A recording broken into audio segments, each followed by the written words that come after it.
if you actually attended previous information session, you should know now that if you receive investment from one of the 3 social finance fund wholesalers, you and your investees will need to adopt the Common Impact Data Standard. So what does it mean? It means that each organization receiving investment from you will decide which metrics to communicate with you.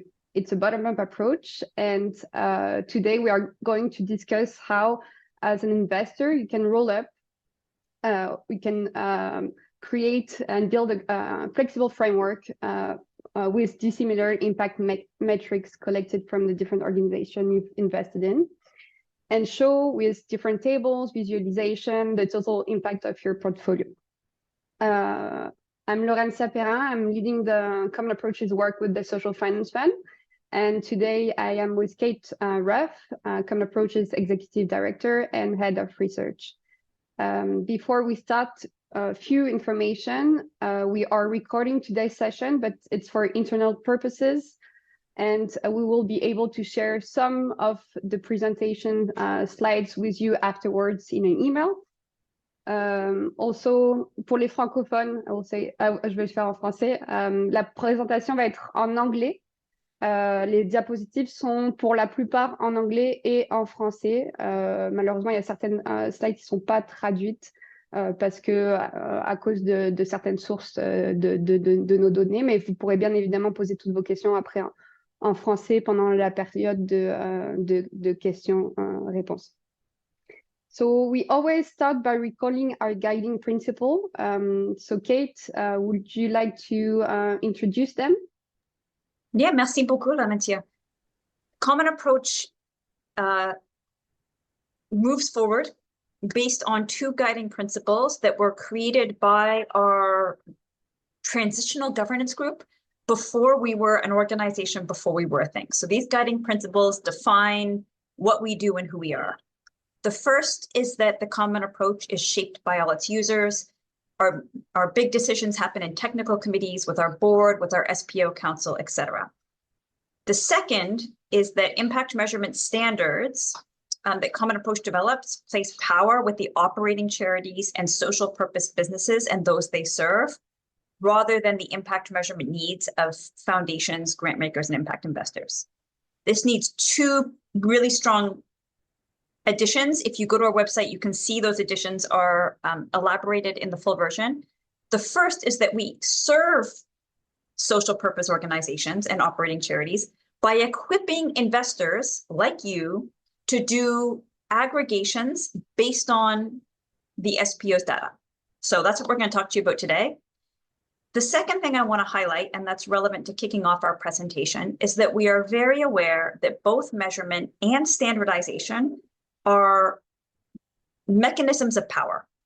And at Common Approach, we are committed to making sure that the work we do supports reconciliation and self-determination, and at very most, fundamentally does not recolonize. So I just wanted to share with you today, as part of Guiding Principle 2, that since 2021, we have been working on a document that talks about Indigenous approaches to impact measurement in the context of impact investing. And that has been a long journey with many wonderful collaborators, and that work will be coming out, I think, by the end of the week. I also thought it would be coming out December 2021. So it will come out when all those who need to review it and are comfortable with it being released say it can be released. And I think we're heading toward Friday, but it will come out when it's good and done in a good way. I want to share that with you, and back to you, Laurentia. So very quickly about our role with the Social Finance Fund. So we are working with the 3 wholesalers to support the co-creation of the impact measurement approach of the Social Finance Fund. So what does it mean? It means that we're going to support all Social Finance Fund participants, so wholesalers, social finance intermediaries, social purpose organization, in implementing the Common Impact Data Standard. Our goal is to make it actually easier for the fund to measure and share impact data. Our work is a tiny part of the entire initiative, because there's several initiatives designed to help social finance fund participants to advance their impact measurement practices. And I just want you to know that our information sessions are just to inform participants about Common Approach's specific role in the social finance fund. And by the way, I would like just to take the opportunity to tell you that Realize is hosting an information session on June 17 on the impact measurement and management program that will be offered to SFIs in collaboration with Impact Frontiers and us. So maybe we can put the link if you want to register to this information session. Today's session is part of a series of information sessions to really give you and be transparent about our work. So at the core of our work is, we're shaped by our users, as Kate said, and as you becoming our users, you becoming also an important voice in shaping what we do, making it work for you. So in particular, I think today's session is, the first time we're presenting this content to a wider audience. So we really want to hear your questions, your feedback on what we're presenting to you. And if you missed any of the previous information session, we highly recommend you to go on our YouTube channel. We actually have recordings of each session, average 30 minutes long for each session. And you can access it with the QR code here on the page directly. And also we have a Google site with all the working documents, so agendas, consultation notes, presentations, documents related to our work with the Social Finance Fund. So we can put you the link also if you want to look at these different documents. And if we look at today's agenda, what we're going to discuss, we'll discuss the benefits of using a flexible framework. What is a flexible framework and how does it work? Also, we will see how it can be presented into tables and visualization.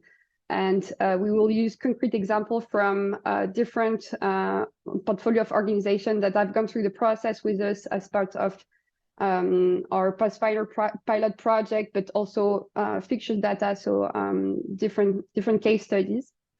And we'll take at the end a few minutes also to answer all your questions.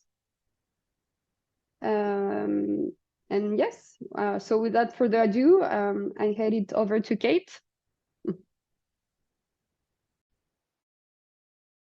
You're on mute, Kate.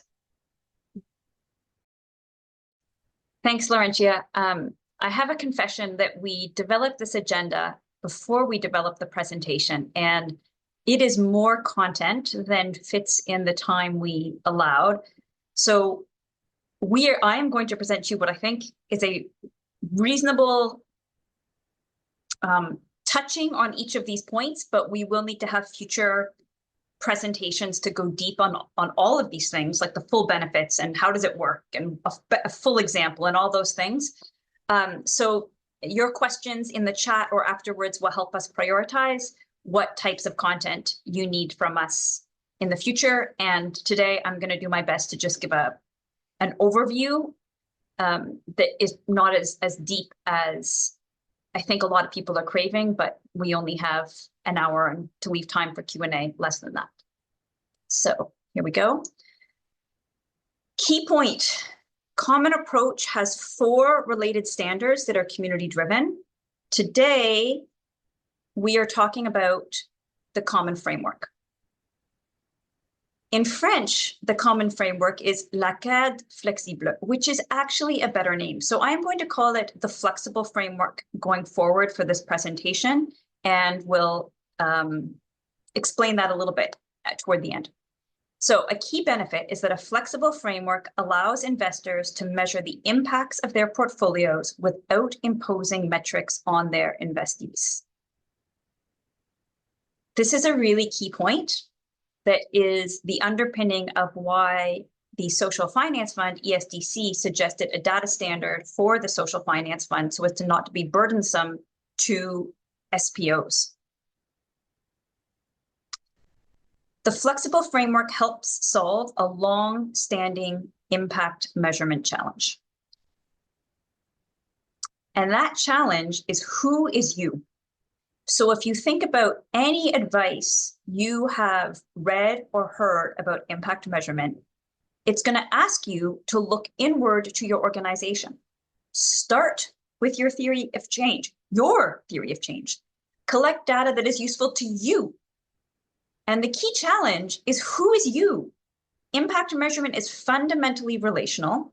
It is these orange lines in this network of people who are communicating and sharing data through reporting or partnership. And who in this world gets to choose the metrics that somebody else is going to use to do their aggregation? We have had 3 main strategies in the past. I'm going to read the blue in English and then show the French while I talk about the black. So the 3 main strategies today are that each individual organization sets its own measures, or each collaboration investment relationship agrees on measures, or some third party sets out a library of uniform metrics for all to use. The problem with the first one, well, the first one's great for learning and innovation, giving each organization the authority to choose what measurements make sense for it is known by research to be driving learning and innovation, and in fact, better impact. That's what we're aiming for. But it gives investors very little to go on. And we also want investors to be able to measure their impact. So the challenge with the first problem is it leaves investors at a loss.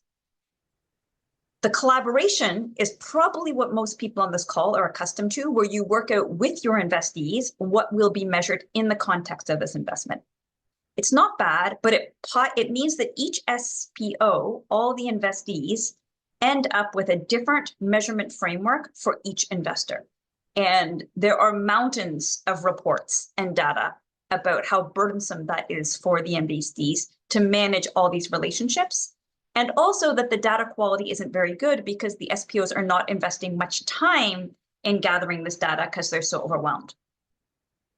The third option, which is the standard set of metrics, works really well in the rearview mirror when we are certain retrospectively what it is we want to measure.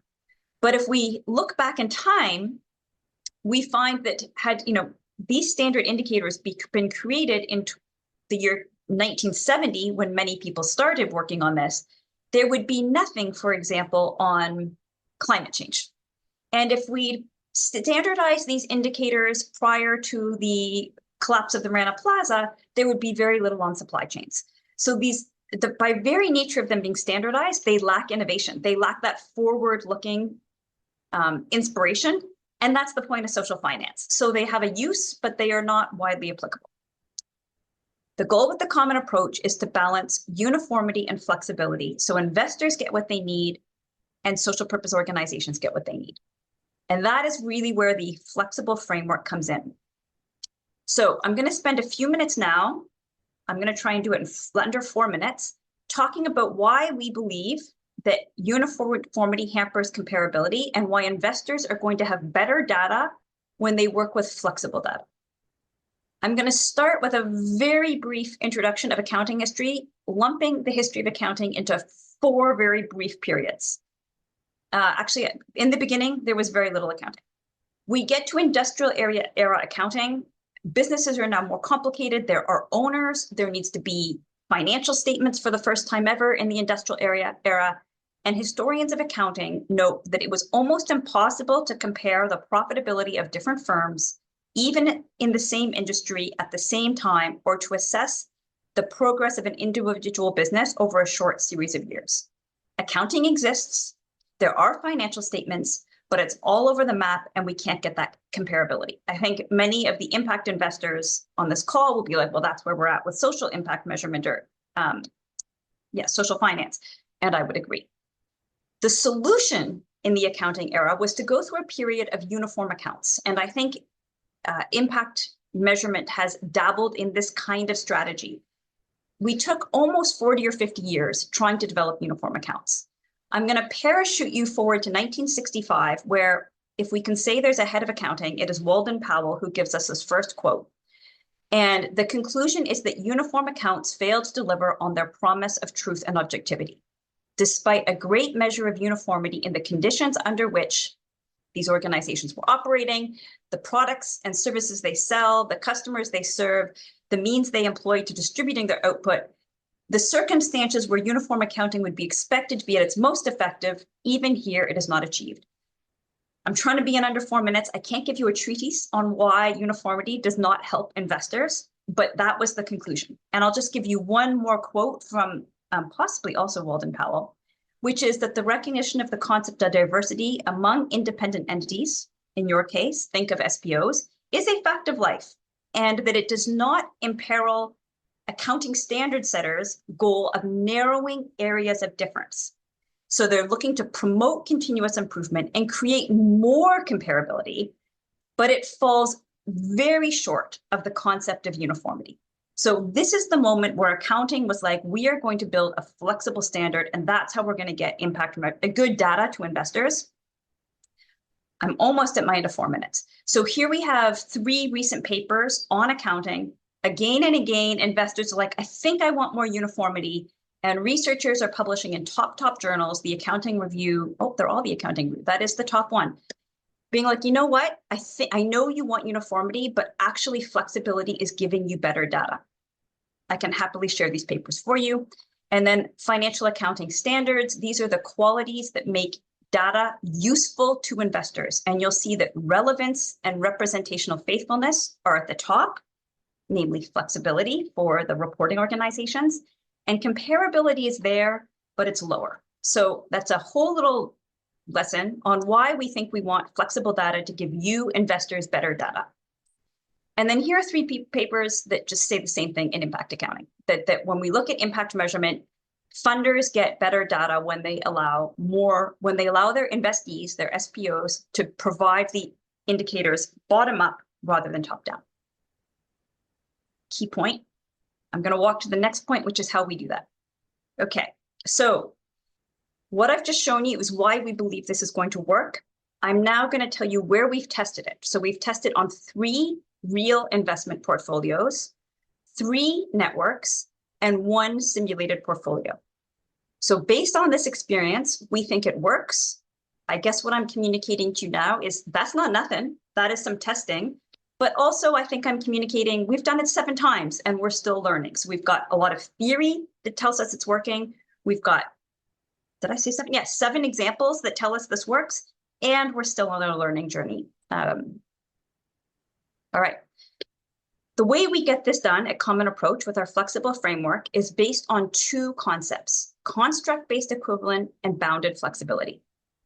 Construct-based equivalent treats items as if they're the same, if they're conceptually the same, even if the metrics underlying them are not identical. Bounded flexibility uses rules and principles to put limits on what is considered equivalent, narrowing that range, creating a middle ground that has many right answers, but not all answers are right. So we're not accepting anything goes, but we're being more flexible than one right way. To use pictures, we have oak leaves. I got this from Pinterest. I know that in this picture is a white oak and a red oak and other kinds of oak, and my oak leaf expertise has reached its end. What you can see from this is that none of the leaves are the same, but we can understand that they are all oak leaves if we were biologists. That is, I want you to imagine that the indicators that you will be collecting from your SPOs are each an oak leaf, and our goal is to find the white oaks and the red oaks and be like, it's an oak leaf. Here's an example. So if we're looking at, this is an example from one of our Pathfinder pilot projects. We created the oak is people with improved access to food. The metrics that came bottom up from the SPOs are total number of people, of enrolled customers paying on a sliding scale, people with reported increase to physical access to nutritious food, number of active garden members, number of members satisfied with the food buying club, number of customers transferred from emergency food program. Part of how the Common Approach works is rather than just getting the metrics, which you would if you had a form or a PDF report, is SFIs are going to get this data using the Common Impact Data Standard, which situates this metric in an impact pathway or logic model or theory of change so that you as the investor, or a common approach as the person by your side helping you to do this, can see that what they are doing when they have a community garden is helping people have improved access to food. We also are going to help you to get depth indicators. How much did they save? How much more access to the food do they have? As well as scale metrics, number of people involved. And all of that data is collected by the data standard, which the flexible framework helps you to group in an intelligent way to a broader concept of people with improved access to food. Bounded flexibility, this diagram is not perfect. I asked Canva to generate it with AI for me this morning. But the idea is that while we might have oak leaves, and I asked Canva to use oak leaves, so Canva's oak leaf knowledge is less than mine, we exclude some things because they are not high enough quality. So if you're receiving data from investees and it's kind of a junk indicator, by all means push back and be like, we're going to need a stronger indicator here. This is not high enough quality for us to understand what's going on. So there's a conversation that happens, and you should not include in your roll-up crap. And then we are going to include things like this acorn, which is not similar enough. The goal is to have many right answers, but not anything goes and not run way. And that is, in fact, how accounting works, and in fact is how other evaluators have been working in this space on how to assemble aggregation across a portfolio.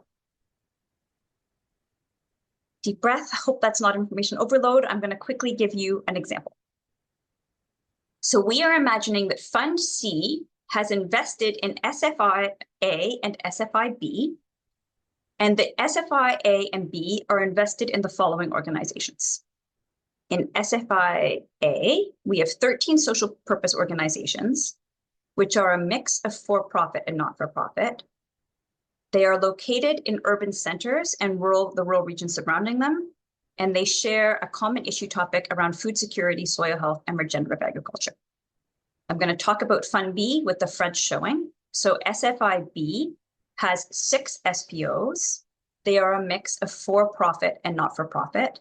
They are all located in urban centers, and they are all focused on micro and community lending.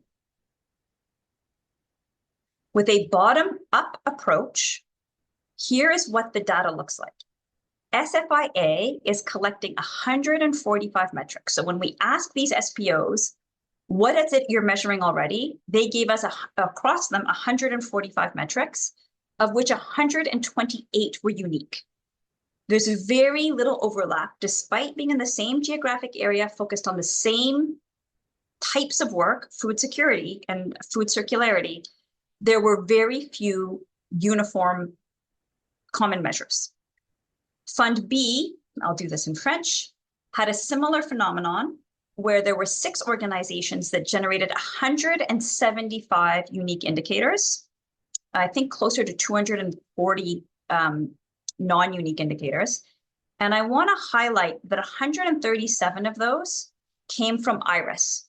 So even using standardized indicator frameworks, which Fund B does, the SPOs within Fund B chose to align with IRIS. 5 of the 6 chose to align with IRIS plus.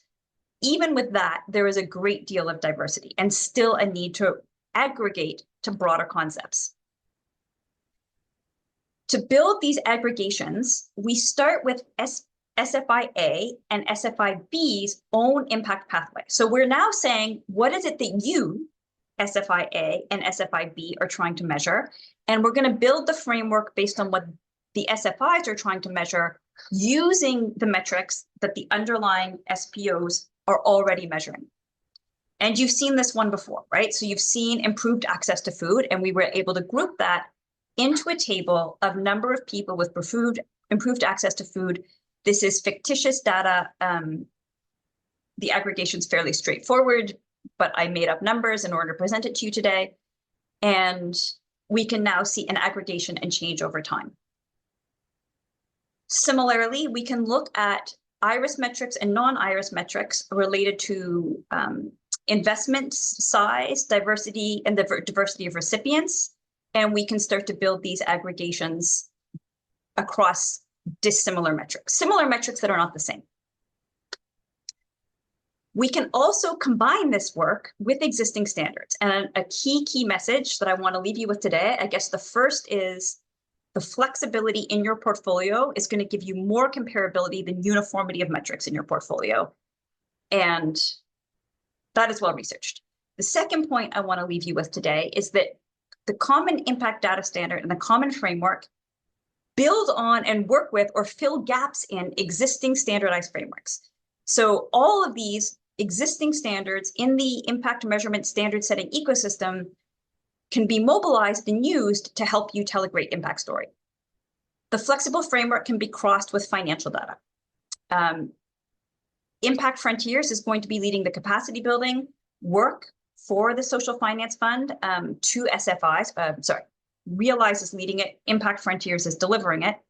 And through Impact Frontiers, SFIs are going to learn how to get a table that looks at the financial return and impact value and identify the types of organizations that deliver both financial return and high impact, for example, or where that trade-off of concessionary returns makes sense given the financial impact. And the Common Impact Data Standard and the flexible framework that we're talking to you today are part of that. Also, sometimes to do aggregations, we use value factors.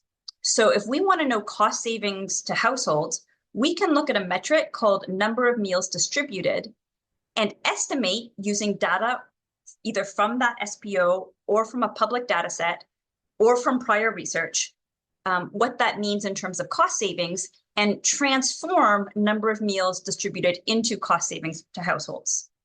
We can use a different value factor to look at how number of members in the food buying club might lead to cost savings. This SPO actually tracks the data that you would need to use to multiply by this indicator, get this number. And then reported increase in access to affordable, nutritious food and another related transformation. To do those transformations are emerging standards, one from the Capitals Coalition on the transparency around value factors, and also the International Foundation for Valuing Impacts, which is part of this Capitals Coalition work, mobilizing how we're going to use value factors to do these aggregations and make dissimilar things more similar. And again, the common approaches data standard and flexible framework is going to help you to use these things to aggregate. We are helping these standards, IFBI and Capitals Coalition, bring a data underpinning to their standards and a flexible approach to the aggregation. You can map this to SDGs. So here's an example of one of our Pathfinder pilot networks looking at the, well, it's fake dollar values. We estimated it to make this presentation for you, but looking at the spending of our imaginary funder and how it relates to the outcomes of the SPOs and how they connect to the SDGs. The Impact Data Standard gives you this data. The flexible framework helps you present it. And you can do really cool things like this. This is one presentation of a Sankey diagram, but we've got maybe in a future presentation, I can give you many, but it helps you see the relationships and pathways. So you can see of all the SPOs invested in, which are the ones contributing to the particular SDGs and which SDG is the impact fund most contributing to. So you can work from SDG 3 and see a lot of that contribution is coming from SPO 12, but there's some coming from SPO 2 and SPO 9, and you can just trace these lines. So different visualizations that can be done with this data. I got that done in 21 minutes. I'm very proud of myself. Laurentia, over to you. Okay. So what is the support process for SFI that receive investment from the Social Finance Fund, and how are we going to collaborate together? So I think, you know, for the first time, we're going to build the flexible framework with you. It's a heavy lift, so we will work closely with you, offering comprehensive hands-on support throughout the process and analysis. So we are going to create with you your flexible framework. Just to give you an idea, and again, it's assumption, we need to do this and practice this with you, but we estimate that in average, we're going to give an average 24 hours of free support for each SFI. And we also estimate that each SFI will need to allocate around maybe 4 hours for meetings, feedback, and we can imagine that it should be also on average of a period of 3 to 6 weeks. What SFI need to share? They need to share metrics with us, not specifically the values, but metrics. And you can also anonymize all the data from all your portfolio companies. And of course, we can sign NDA with you and also find other ways if you don't want to share data with us. So for example, we can also do it together step by step with you sharing your screen, for example, but you will need maybe to sit with us for 24 hours or even more. So it can be maybe a long process.